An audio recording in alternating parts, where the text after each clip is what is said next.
Hey, this is Brian. Thanks for watching Keys. In today's video, I'm going to walk you through the process of installing APR's carbon fiber intake on a 992 Carrera. Now, as you can tell by my car behind me, we are starting with the bumper and also the wing assembly totally removed from the vehicle. If you're not sure how to do that, check the link down in the description. We have a video that walks you through every single nut and bolt and how to get your car looking just like this. Also, down in the description, you're going to find videos where we install this intake in a much larger, higher production video on our main channel. So we encourage you to check that out as well. Now, to give you a high-level overview of what we're going to be doing, first we're going to be upgrading the inlet with this one from APR. This has significantly greater flow, which is going to give you a little bit more power. It's going to replace the factory plastic one from Porsche. And then the inlet, as you can see, goes up and it connects to a plastic portion of the airbox. We're going to be upgrading that to carbon fiber. So with that, let's get started. We're going to start by removing these two ducts. There's a duct up here and then there's also a lower one. The way that these remove, you basically pull it away from the car and then remove it from the back, just like this. Next, what we're going to do is we are going to remove the intercooler piping from the intercooler. All you need to do with this hose clamp over here, just loosen that up, and this is going to pop right off.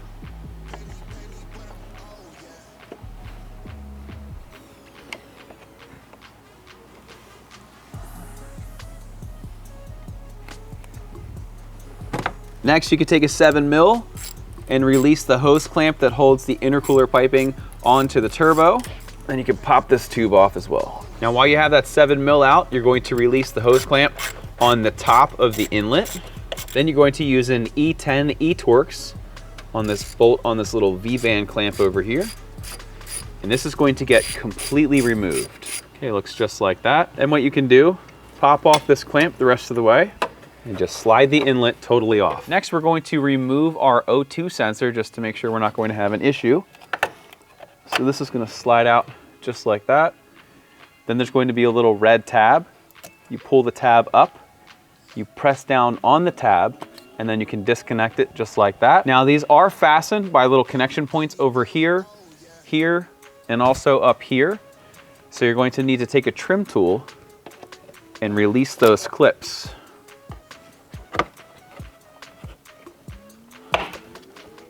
You can let that hang just like that. Next, what we need to do is we need to remove a hose. It's located over here. Now, for this style of connection, I have tried needle nose pliers, I have tried vice grips, I have tried a variety of different tools. None of them, in my experience, have worked as good as these Knipex. With these, what you can do, you can press this. I don't want to touch it because I have it preset, and then it slides in and it locks it. But what's going to happen is we have these nice little hooks, we'll call them, that basically sit around the bottom part here. I'll just start to show you. So that sits in the groove like that, and then that sits nicely there. Then what you can do is you just very carefully click it into place, and that's really it. It is by far the best tool for this job that I have ever used. And then what you can do, you can start to just wiggle it over a little bit more, press it in, release it, and then now we're going to be able to remove that with ease. If you've watched any of our older videos where I've done a project like this, you'll notice me fussing around with needle nose or vice grips. 1000% worth the money. There's the part number there. We'll link it down below for you though. Now, these do get pretty stuck on here. So what I recommend is just getting some kind of pick tool and loosen it up pretty good, and then you'll be able to pop it off. There we go. At this time, we are ready to start to remove the cage. Now, whenever I do this project, I always like to mark everything so I know exactly where I left it, especially when you're realigning your bumper and putting everything back on. What I like to do up here, I like to layer a few layers of painter's tape, and then I will actually mark out the ends of these clamps over here, these little plastic tabs. This way, when I put it back, I know exactly where it was, because if you just remove this and you go to reinstall it, you can actually shift it around. And sometimes what'll happen is these tabs won't engage in the bumper and the bumper won't stay clipped in. But if you mark it out, you should have no problem at all. Next, we have 3 T25s that we need to remove. Now, depending on the production of your car or whatnot, you might have it as a T30. There's one right here where I have my tool set up. Then there's another one over here, and there's one more back here. Then back here, you can either use a 10mm or a T30. You're going to remove this bolt here. Looks just like that. Then don't forget this T25 located back here. Okay.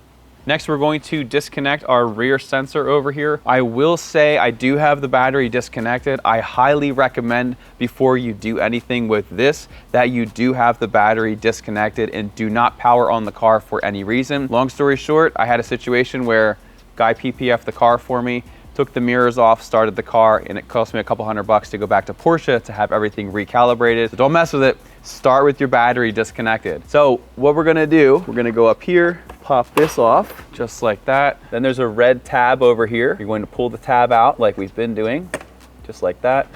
Then press the tab in, and you'll be able to release the connection,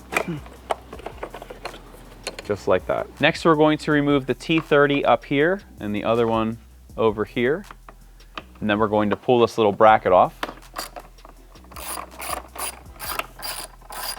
And that'll slide off just like that. Last, there's just a handful of 10 millimeters, and then we can pull the entire cage off.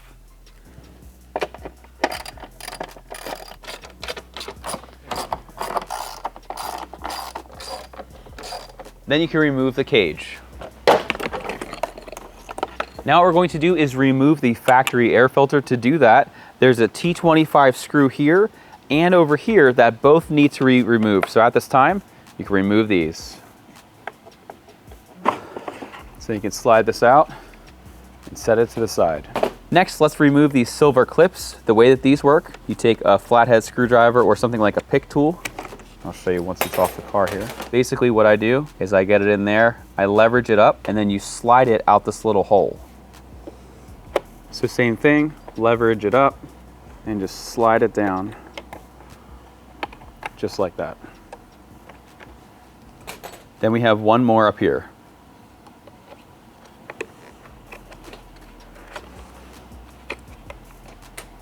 Then once you've done that, you can push that little tab through, do the same thing in the middle, just like that, and then pop this last one through, and the cage is released. All right, starting with the intercooler piping, we're going to remove the T25s down here. So there's one there, and then one here. Now, just to make sure that I'm going to have everything in the correct orientation, I am going to take a marker and just mark the current position. Okay.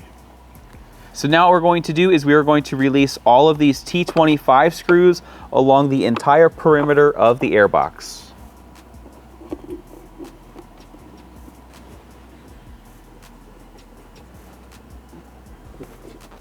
Then once you've done that, you can separate the two units. Now when you're looking at the intakes, the side that's smooth under the APR logo, this is going to be your driver's side if you're in the US and it's left-hand drive. And then over here, the one that has the extra connection, this is going to go on your passenger side. So now that we have the correct airbox, you're going to take these CNC pieces. You're going to see that one is a little bit bigger than the other. You're going to take the short one, and this one is going to go closest to the corner. It's just going to slide in just like that. Then the long one is going to go down just like that. Now you can take your charge pipe, and you can put it up here. Then take the other portion of your factory airbox, slide this on top of here, just like that. Then you can take the long provided bolts. These are going to go through here into the CNC portion. Do not reuse your OEM ones or you will strip out the metal. Now what you can do is grab all of these short T25s, and these are going to get threaded in all along the perimeter. Now before you tighten everything up, make sure that you line up your lines that we marked earlier. You can snug these up. Now, while they do recommend torquing the smaller bolts to 2 Newton meters and the longer to 1, in all reality, most torque wrenches don't even go that low. So we recommend just going snug on all the bolts and you should be more than fine. All right, we're almost ready to reinstall it on the car. We have to install the silicone hose. Now, what we found is the one that ends in 57 is going to be the left side or the driver's side. You're going to take this part here, but before you put it on, this connection right there, you want to take this clamp and you want to spread it. Again, these things are a total lifesaver. I'll slide this on. We'll install that like that.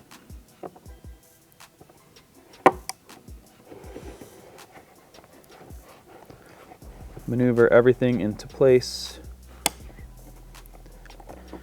Set it up just like that. So now what you're going to do, if these little grommets got stuck, you're gonna pop them off. 2 out of 3 of mine got stuck. And then we're going to reinstall it into the cage. To reinstall, from behind, just put the little part through. And then just make sure that everything is seated properly. And then my other one was up here. All right, so first up, I'm going to take this side, push that through. And you can navigate the other 2 in place. Start to pop these pins through.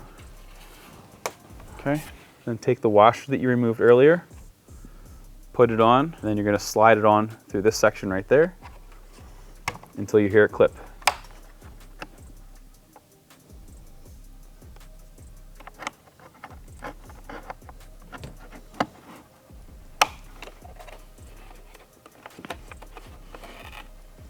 Next, we're going to take our coupler and we're going to slide this on here with a hose clamp. Now, when you're tightening the hose clamp, I always like to be mindful that it's going in a spot that if I ever need to get to it, that it's going to be pretty easy access. Then we can snug this up. Then the last thing we're going to do, there's another coupler right over here. So I'm going to use my tool to get our clamp ready. You just take this, slide it all the way in, then you can position your clamp, and we're good to go. So now at this time, we are ready to install the cage with the mounted intake on the car. Then once it's on the car, that's when we'll actually install the filter. All right, so now what we're going to do is we're going to feed these wires through here and get everything situated again.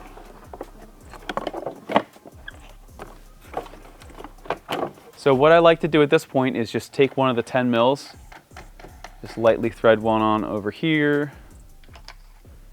and one on over here. You could do this one if you want to as well. I want to make sure that I still have a little bit of play as I get my intercooler piping situated again. So let's lower the car just a hair. We'll get this situated and then we can tighten everything down. All right, so I'm going to start by reinstalling my intercooler piping, and then we're going to do the smaller line up top. All right, so then you can feed this hose onto the coupler. Okay, just like that. Then using my favorite tool, you can put your clamp back on. Okay, now you can take your sensor back here, plug it back in, make sure you hear a good click, and then press in the red tab. We're gonna pop that through like that. All right, so then we'll put all these 10 mils back. So we have the 5 nuts, and then there's a 1 bolt, and this one goes back here.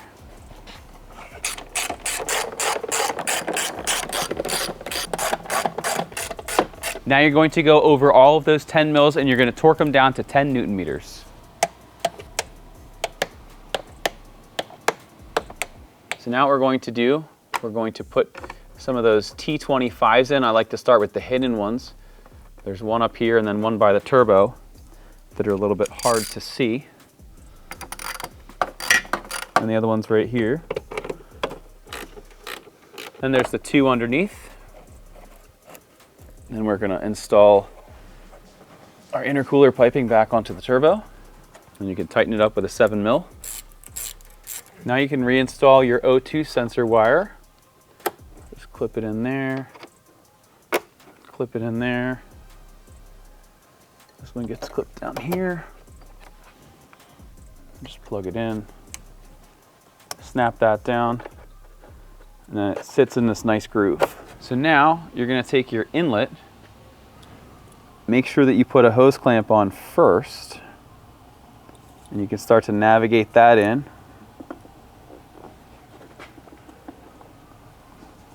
Then navigate it here. If you have any trouble with this, You can use a little clear silicone and that'll help everything to go on. But now that we have that in, we could take our factory clamp again and you can reinstall the bolt. And this gets torqued down to 5.5 Newton meters. Then once you have this situated up top, you can tighten this hose clamp down. Next, we're going to take the upgraded filter. We're going to install it into the filter tray. And then you're just going to take it, make sure you slide it in all the way. You should see these little tabs pop through. Then you can reinstall the T25 screws. All right, then you can reinstall your bracket here.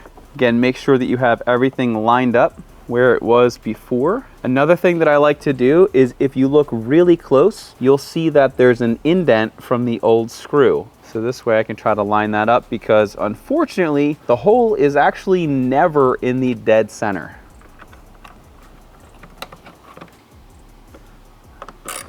Then you can snug these up. Okay, so then we have this stuck to install. I typically like to install it on the middle portion first. Then you can navigate that in.